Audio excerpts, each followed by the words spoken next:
Ha pasado más de un año desde que Andrés García nos dejó, pero su partida sigue resonando. No solo se trata del adiós a un ícono del cine y la televisión, sino del oscuro drama que marcó sus últimos días. ¿Quién estuvo con él en su lecho de muerte? ¿Quién lo abandonó? ¿Y qué tiene que decir su hija sobre todo esto? Un adiós que se veía venir, pero eso no lo hizo menos doloroso. La noticia explotó en redes sociales: Andrés García ha muerto. Su salud estaba colgando de un hilo, y aunque muchos sabían que su estado era delicado, su partida dejó un vacío imposible de llenar. Su lucha fue larga e intensa, y aunque la muerte era inminente, aceptarla fue un golpe duro para todos. Las últimas imágenes del actor lo mostraban frágil, consumido por la enfermedad, una sombra de aquel galán indomable que hizo suspirar a generaciones enteras. Cirrosis, niveles alarmantes de hemoglobina y plaquetas por los suelos, su cuerpo resistió lo más que pudo, pero la batalla estaba perdida. Su médico fue claro: su hígado peleaba como gato boca arriba, pero ya no había vuelta atrás. Y aquel 4 de abril, a los 81 años, su historia llegó a su fin. Pero lo más triste no fue su muerte, sino la soledad en la que partió. La pregunta es que ¿qué opino de que mi hija salió en Playboy? Si ella hizo lo que le quería, ella quería demostrar que ella era una mujer bella, igual que esas que salen en Playboy. Yo espero que me contestes o llámame. El dolor de saber que, hasta el último momento, no logró reconciliarse con sus hijos. Una espina que se llevó a la tumba, aunque poco antes de partir dejó claro que deseaba hacerlo. ¿Por qué no sucedió? ¿Quién tenía la culpa? El tiempo ha pasado, pero el silencio sigue pesando. Andrés García fue más que un actor. Fue el galán, el hombre que paralizaba miradas con solo entrar a una habitación. Su porte, su carisma, su innegable atractivo lo convirtieron en un ícono del cine y la televisión. Era un pecado verlo, simplemente verlo. Con más de 70 películas y 30 telenovelas, su legado está escrito en la historia del espectáculo. Vivió como quiso, amó como le dio la gana y dejó un rastro imborrable en la memoria de millones. Fui y he sido y sigo siendo Estoy enamorado de las mujeres, ¿no? Desde su natal República Dominicana hasta México, donde se consagró como leyenda, su vida fue un torbellino de amores, escándalos y éxitos. Pero ahora, tras su partida, surge la gran pregunta: ¿qué dirá su hija? Sí, la misma que ha guardado silencio todo este tiempo. Pero eso está a punto de cambiar. Su hija romperá el silencio y revelará lo que nadie ha dicho hasta ahora. ¿Qué opinaba de su padre? ¿Qué quedó pendiente entre ellos? Prepárate, porque lo que viene puede cambiar todo lo que creíamos saber sobre el último adiós de Andrés García. Lo que pasa es que me malacostumbraron las mujeres. ¿Cómo es así? La culpa es de ustedes, ¿Por no es mía. qué? Porque desde que estaba yo chiquito me apapachaban mucho y me enseñaban mucho. Mi padre era un hombre complejo, con muchas luces y sombras, comienza diciendo. Mi papá, Andrés García, nació en República Dominicana en mayo de 1941, pero fue en México donde realmente dejó su huella. Allí se convirtió en un ícono del cine y la televisión, un verdadero galán. Desde sus primeros días en la industria, se destacó como uno de los actores latinos más taquilleros y admirados en el cine mexicano. Hijo de un aviador español que se exilió debido al franquismo, papá llegó a México siendo solo un niño y se estableció en Acapulco, Guerrero. Fue ahí donde su vida dio un giro radical, pasando de las playas del puerto a convertirse en la gran estrella del cine y la televisión que todos conocemos. Su debut cinematográfico fue en 1967 con Chanoc, un filme que lo catapultó a la fama, pero fue en los años 80 cuando realmente consolidó su lugar como uno de los grandes, sobre todo por su papel de Pedro Navaja, un personaje que quedó grabado en la historia del cine mexicano. Aunque su carrera estuvo llena de logros, también hubo sus roces. Uno de los más recordados fue con Maribel Guardia durante el rodaje de Pedro Navaja. Según papá, ella intentó robarle protagonismo y convenció al director para que le diera más tiempo en cámara, lo que creó algo de tensión en el set. Sin embargo, Maribel siempre ha dicho que no fue para tanto y que en ese entonces apenas empezaba en la industria. Y bueno, no se puede hablar de papá sin mencionar su fama de conquistador. En su época dorada, competía con Julio Iglesias por el título de mujeriego número 1. Aunque su lista de romances fue larga, hubo uno que siempre nos intrigó: el supuesto romance con María Félix. Según él, la doña no solo lo admiraba, sino que no ocultaba su atracción por él, al punto de ignorar a su esposo para demostrarle su cariño en público. Nos queríamos mucho y siempre hubo una atracción mutua, recordó Andrés en una de sus entrevistas. Sin embargo, confesó que, a diferencia de María, a él le daba pena la situación. Ella se olvidaba de su marido y venía a besarme y abrazarme, y yo preocupado por el pobre hombre sentado ahí solo, contó entre risas. Mi papá, Andrés García, era un hombre que vivió a lo grande, con una intensidad que no pasaba desapercibida.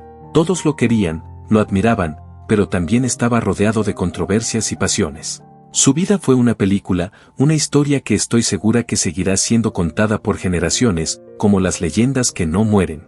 Recuerdo que uno de sus romances más famosos fue con la tigresa.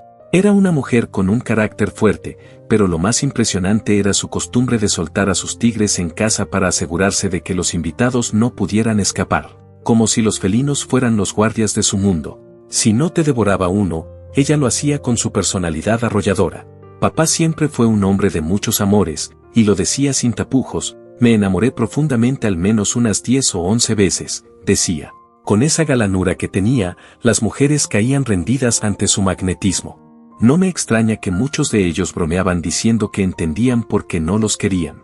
Y lo curioso es que, a pesar de sus muchas historias de amor, siempre fue generoso. A sus exparejas no las dejaba con las manos vacías, algunas recibieron casas y seguridad. Pero al final, cuando ya no tenía grandes fortunas, sí contaba con un sinfín de historias que valen más que cualquier riqueza. En su canal de YouTube, él compartía recuerdos únicos, como la vez que presentó a Añel Noreña con José José. Siempre contaba con nostalgia cómo Añel le dijo que quería un hombre solo para ella, un caballero de verdad, y sin pensarlo mucho le mencionó a José José. Papá, con su estilo, los presentó, y bueno, al final se casaron. Imaginen la historia detrás de esas palabras. Su carrera estuvo llena de amores con algunas de las mujeres más bellas de México. Lucía Méndez decía que solo verlo era una tentación.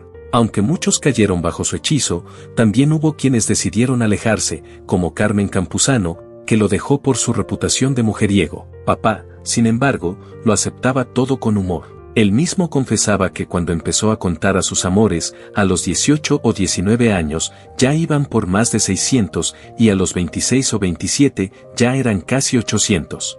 Al final, como él decía, superó los 2000. Mi papá tuvo varios amores y matrimonios, pero no todos llegaron al altar. Su primer matrimonio fue en 1967 con Sandra Vale, con quien tuvo a mis hermanos Andrés Jr. y Leonardo, quienes también se adentraron en el mundo del entretenimiento, como él. Luego, en 1974, se casó con Fernanda Ampudia, con quien me tuvo a mi Andrea. Aunque su relación con Fernanda también pasó por altibajos y al final se fracturó. Papá fue un hombre de excesos, pasiones desbordadas y amores intensos. Su vida estuvo llena de lujos y conquistas, pero también de controversias. Dejó una huella en la historia del cine y la televisión mexicana que sigue siendo relevante. A lo largo de su vida, sus declaraciones, tanto públicas como privadas, revelaron mucho sobre su forma de ser. No todo fue fácil, y también se enfrentó a problemas de salud. Una de las historias que más se recuerda es la de su romance con Sonia Infante, sobrina de Pedro Infante. Se conocieron en 1984 en una fiesta, y ese mismo año, se casaron. Pero, como en cualquier relación, no todo fue perfecto. Recuerdo una anécdota que todavía da de qué hablar, cuando Sonia lo hizo enfurecer por un simple traje de baño blanco. Sonia era una mujer bellísima, y le encantaba llamar la atención. En una reunión con productores, apareció con un traje de baño blanco tan pequeño que, cuando se mojaba, dejaba poco a la imaginación. Papá, claro, no lo soportó y se enojó muchísimo. A pesar de todo, protagonizaron juntos la película Toña Machetes en 1985, pero el matrimonio no perduró. En 1989 se separaron y en 1991 firmaron el divorcio. Sonia falleció en 2019 y mi papá siempre la recordó con cariño, aunque no faltaron los altibajos. Después de esa relación, papá comenzó una nueva historia con Margarita Portillo, con quien se casó en 2011. Sin embargo, en 2020 sorprendió al mundo al contar que llevaban 5 años separados. Aunque él reconoció que su relación no fue fácil y que tenían muchas diferencias, siempre mantuvo un tono de humor al respecto, como cuando decía que Margarita lo tenía bien vigilado. A pesar de todo, ella estuvo a su lado hasta el final, aunque no faltaron rumores de que lo hacía por interés. Mi papá, siempre sincero, decía que no se arrepentía de nada, pero también estaba claro que su relación fue compleja. En cuanto a las finanzas, mi papá nunca fue de ahorrar dinero, sino de invertir en propiedades, algo que hizo gracias a los consejos de su amigo Roberto Palazuelos. Sin embargo, un malentendido terminó por alejarlos. Por otro lado, mi hermano Leonardo, en varias ocasiones, le habló de cómo Margarita lo alejó de él y de sus hermanos, y aunque papá le pidió disculpas a Leonardo por todo esto, siempre se mostró triste por no poder corregir esos errores. El conflicto familiar que surgió después de su muerte no fue nada sencillo. Las cosas se complicaron aún más cuando se supo que Andrés, el hijo de Margarita, había vendido algunas propiedades de papá sin entregarle el dinero correspondiente. Él decía: solo he tratado de ayudar, pero a veces las cosas salen mal. Pero bueno, ya saben cómo son estas situaciones, siempre hay más de lo que se cuenta. Y luego vino el tema de la herencia, que dejó a todos con la boca abierta. En la saga se reveló que la distribución no fue tan sencilla como muchos pensaban, y las versiones sobre cómo se repartiría todo generaron muchísima controversia. Leonardo, por ejemplo, cree que Margarita quería quedarse con todo el dinero, pero esa versión se desmintió. Lo que se sabe hasta ahora es que la herencia se divide en varias partes. Un 20% va para Margarita, otro 20% para mi tía Rosa María García, y el mismo porcentaje para Roberto Palazuelos. El 40% restante se reparte entre Andrés García Jr., mi hermano Leonardo y mi mamá, con un 15% para cada uno. Papá no solo fue reconocido por su talento y esa galanura que tanto admiraban, sino también por las relaciones que cultivó a lo largo de su carrera. Por ejemplo, Jenny Rivera, que fue una de las figuras más grandes de la música regional mexicana, siempre lo admiró. Recuerdo que en una de sus últimas presentaciones, lo invitó como su invitado especial y le dedicó varias canciones. Jenny decía que mi papá tenía un encanto especial, y no se equivocaba, porque, como ella, muchos no podían dejar de fijarse en él. A pesar de todo lo que pasó, hasta sus últimos días papá siguió siendo una gran figura del entretenimiento. En su canal de YouTube compartió historias y recuerdos con su gente, siempre mostrando ese amor por conectar con su público. Eso es algo que no se olvida. Y así, a través de los ojos de su hija, vimos una faceta más íntima y reveladora de Andrés García. Un hombre de amores intensos, polémicas y un legado que sigue vivo. ¿Qué te pareció todo lo que nos contó su hija sobre su vida y el legado que dejó? Déjanos tu opinión en los comentarios, y si te gustó este video, no olvides darle like y suscribirte para más historias como esta. Nos vemos en el próximo video.